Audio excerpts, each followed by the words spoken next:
Salam sepak bola, salam sehat, salam sejahtera, dan juga salam hormat saya kepada teman-teman netizen atau warganet yang merupakan viewers, subscribers, and also supporters of channel YouTube Bola Bung Binder. Di konten terbaru hari ini teman-teman, saya ingin memberikan review dari pertandingan di English Premier League antara Manchester United versus Tottenham Hotspur yang berakhir untuk kemenangan Manchester United dengan skor 3-2. Berarti untuk kedua kalinya MU bisa menang lawan Tottenham Hotspur karena di pertemuan pertama MU juga menang di kandang Tottenham Hotspur dengan skor telak 0-3. Ketika itu 3 gol dari MU dicetak oleh Cristiano Ronaldo, Edinson Cavani, dan juga Marcus Rashford. Tapi di pertemuan kedua ini 3 gol dari Manchester United diborong oleh Cristiano Ronaldo. Luar biasa permainan dari Cristiano Ronaldo di pertandingan ini, dan dia total mendapatkan 5 peluang untuk mencetak gol, 5 peluang yang berbahaya, dan bisa mencetak 3 gol dari 5 peluang tersebut. Dan kita juga bisa melihat bahwa peran dari Jadon Sancho, Paul Pogba, dan juga Nemanja Matic cukup baik dalam urusan mereka memberikan bola ke lini depan, dan kuncinya dari Manchester United untuk bisa mencetak banyak gol, apalagi untuk bisa mengandalkan Cristiano Ronaldo untuk mencetak gol adalah suplai bola ke lini depan. Memang kita tahu Cristiano Ronaldo tidak mencetak gol di pertandingan lawan Watford, tapi kan sudah saya jelaskan juga karena suplai bolanya tidak begitu baik. Memang Cristiano Ronaldo absen di pertandingan lawan Manchester City, tapi juga Manchester United tidak diperkuat oleh penyerang murni. Cavani juga absen di pertandingan tersebut, maka itu MU hanya bisa mencetak 1 gol, itu pun dari Jadon Sancho dari proses counter attack. Ya, dan kita tahu bahwa di Tottenham Hotspur, tim ini mengandalkan strategi bertahan dan serangan balik. Itu berhasil mereka lakukan lawan Manchester City, tapi tidak berhasil di pertandingan lawan Manchester United. Karena kita melihat para pemain Manchester United itu sudah bisa memblok upaya dari para pemain Tottenham Hotspur membangun counter attack yang biasa mereka lakukan, apakah itu melalui Son atau juga Harry Kane. Maka itu kita juga melihat bahwa Harry Kane hanya bisa mencetak 1 gol di pertandingan ini dari 2 gol Tottenham Hotspur, itu pun dari tendangan penalti, dan dia tidak mendapatkan banyak peluang yang berbahaya di pertandingan ini. Son juga pergerakannya masih bisa dikunci oleh Fred. Terlepas dari satu kipas yang dia berikan kepada Reguilon, dan Reguilon yang coba memberikan umpan kepada Romero yang diintersep oleh Maguire, ternyata gol bunuh diri. Dan saya pikir kita juga tidak bisa menyalahkan Harry Maguire untuk gol bunuh diri yang dia lakukan, karena sebetulnya terlihat dia bermaksud untuk melakukan intercept. Karena jika dia tidak intercept, maka bola tersebut akan mengarah ke Romero juga yang tidak terkawal teman-teman. Tapi ya tetap saja ya masih mengkhawatirkan form dari Harry Maguire. Ya disinilah sekarang kita melihat problem dari Manchester United. Inkonsistensi dalam urusan menyerang dan juga bertahan. Tapi satu catatan yang menarik teman-teman dari pertandingan ini, bahwa MU bisa meraih kemenangan penting ini tanpa Bruno Fernandes. Karena kita tahu bahwa Bruno Fernandes adalah key player di Manchester United. Dia bisa memberikan assist dan dia juga bisa mencetak gol. Jangan lupa dia adalah top scorer dari Manchester United musim lalu. But this season, untuk sementara, Cristiano Ronaldo adalah top scorer, baik di Champions League dan juga di Premier League.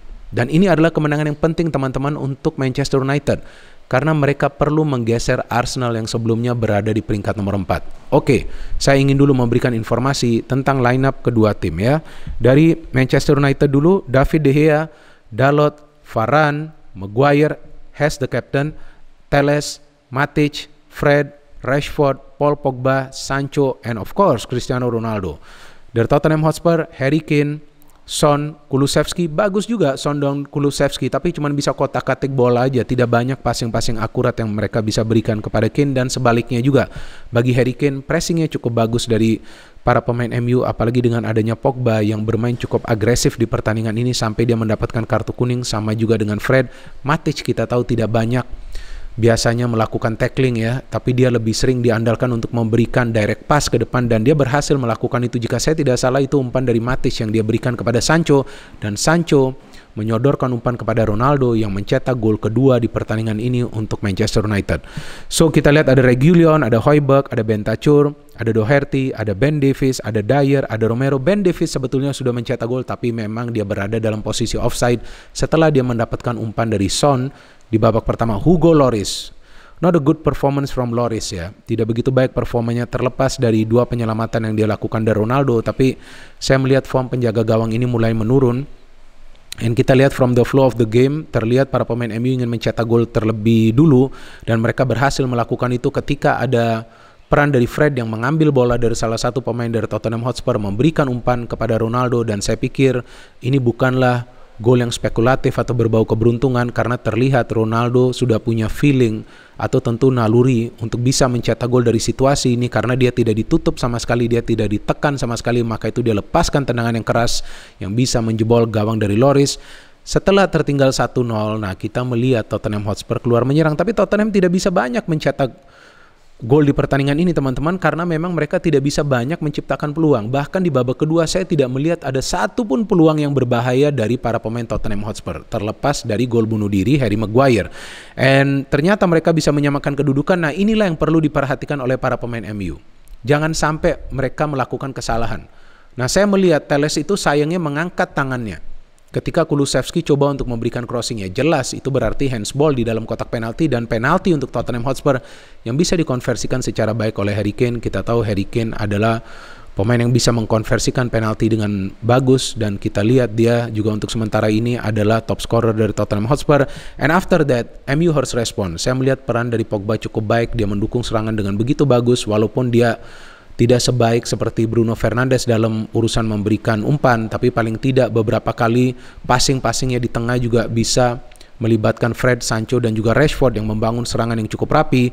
And finally, itu dia yang tadi saya katakan, sepertinya Matic yang memberikan umpan direct pass ke ruang pertahanan dari Tottenham Hotspur yang diterima oleh Sancho, dan Sancho memberikan umpan kepada Ronaldo yang mencetak gol kedua di pertandingan ini. Apa yang kita bisa pelajarin dari gol ini? Bahwa teamwork itu sangat penting, bukan saja ketika berada di area pertahanan tim lawan, tapi ketika building up the attack from the back. Jadi ini kan membangun serangan dari belakang. Itu yang dilakukan oleh para pemain MU, dan mereka bisa mencetak gol untuk membawa keunggulan. Memang Tottenham terus mengancam, tapi tidak banyak peluang teman-teman dari para pemain Tottenham Hotspur di babak pertama. Yang berbahaya ada Eric Dier coba untuk mencetak gol, tapi bisa dihalau oleh Dalot di garis gawang. Memasuki babak kedua, Elanga main, yes, karena Rashford dan Sancho saya melihat tidak seimbang ya di sektor flank, bahwa tidak ada sinergi di antara Rashford dan juga Sancho, karena terlihat Sancho yang lebih banyak berperan dan Rashford tidak banyak juga mendapatkan bola, dan Elanga diharapkan sebetulnya bisa juga mengacaukan konsentrasi dari para pemain Tottenham Hotspur meskipun dia tidak mendapatkan peluang sama sekali di match ini. And then kita lihat sebelum Harry Maguire ini gol bunuh diri, memang sebetulnya sudah ada peluang dulu dari Cristiano Ronaldo ya. Nah teman-teman lihat lagi, begitu baik peran dari Sancho, dia bisa memberikan true pass kepada Ronaldo kan. Jadi dia tidak statis berdiri, dia juga bisa shifting position dari flank ke tengah. Nah disinilah kita melihat peran dari Sancho bisa lebih baik lagi ketika dia juga diberikan peran sebagai pengatur serangan dari Manchester United. Meskipun nanti jika ada Bruno Fernandes juga, jadi opsinya lebih banyak untuk MU. Sayang shooting dari Ronaldo itu bisa ditahan oleh Lloris, dan kemudian Tottenham mencetak gol menyamakan kedudukan dari gol bunuh diri Maguire. Lagi-lagi kita melihat bahwa Maguire mungkin sial juga ya, ketika dia coba untuk melakukan intercept, ternyata bola mengarah ke gawangnya sendiri, dan sepertinya dia diledek tuh oleh Romero kan setelah gol bunuh diri ini. Nah ternyata Romero juga setelah itu terkena karma kan, karena Ronaldo kemudian bisa mencetak hat-trick. But before that, Ronaldo again got a chance. Lagi-lagi umpan dari Sancho, di mana build up dari MU ini cukup rapi teman-teman. Lagi-lagi saya melihat peran Pogba cukup baik untuk merebut bola di tengah dan membangun serangan. Tapi para pemain MU juga tidak give up, dan Rangnick mengambil keputusan yang cukup riskan ketika memainkan Cavani dan menarik keluar Matic, artinya menambah penyerang dan menarik keluar satu pemain di tengah. Ini tentu sangat berbahaya karena kita tahu Tottenham kuat di lini tengah, tapi ternyata tidak lama kemudian kita lihat bahwa Cristiano Ronaldo bisa mencetak gol dari corner. Umpan dari Alex Telles begitu manis, dan Ronaldo bisa melompat lebih tinggi untuk mencetak hat-tricknya di pertandingan ini. Setelah itu ada lagi substitution yang cukup menarik. Ronaldo ditarik keluar, Lindelof dimainkan, tapi kali ini Ronaldo terlihat tidak kecewa ya, kan sudah mencetak hat-trick. Bagus dong untuk Cristiano Ronaldo ya. Jika saya tidak salah dia adalah pemain yang paling banyak mencetak gol selama karir profesionalnya sebagai pemain sepak bola profesional. Jika saya tidak salah 807 gol atau 808 gol lah ya, saya lupa kan, saya juga tidak hafal. Nah jika teman-teman punya informasi tersebut, bisa memberikan informasi tersebut di kolom komentar di bawah konten ini. Berapa gol secara total di karir Cristiano Ronaldo telah dia cetak? Jika saya tidak salah 807 gol. And kemudian Lindelof masuk untuk bisa mempersolid lini pertahanan dari Manchester United, dan Tottenham kalah dengan skor 3-2. Strategi dari Conte tidak berjalan, dan saya juga melihat bahwa sepertinya Antonio Conte ini tidak percaya diri dengan materi pemainnya. karena dia terus-menerus mengandalkan strategi defend and counter lawan tim-tim papan atas. Memang itu berhasil lawan City, tapi bukan berarti juga tim-tim lawan tidak membaca strategi tersebut. Dan sepertinya Rangnick sudah membaca strategi yang akan diterapkan oleh Conte, karena para pemain MU melakukan high pressing yang sangat baik, mencegah counter-counter yang biasa dilakukan oleh para pemain Tottenham Hotspur. Buktinya apalagi di babak kedua, Tottenham tidak mendapatkan peluang yang berbahaya. Jadi ini adalah kemenangan yang penting untuk Manchester United, karena kita tahu di 2 match sebelumnya mereka kehilangan banyak poin.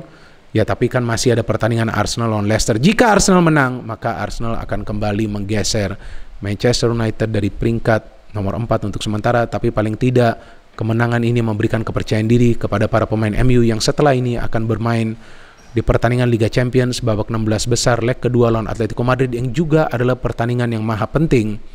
Tapi saya melihat bahwa permainan Manchester United tanpa Bruno Fernandes juga terlihat cukup cair, passing-passingnya cukup rapi.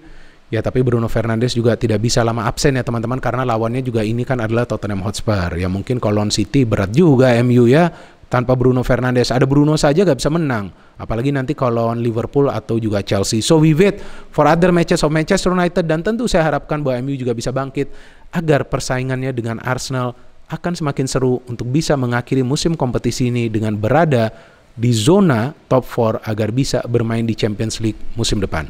No hate, only football. Salam sepak bola.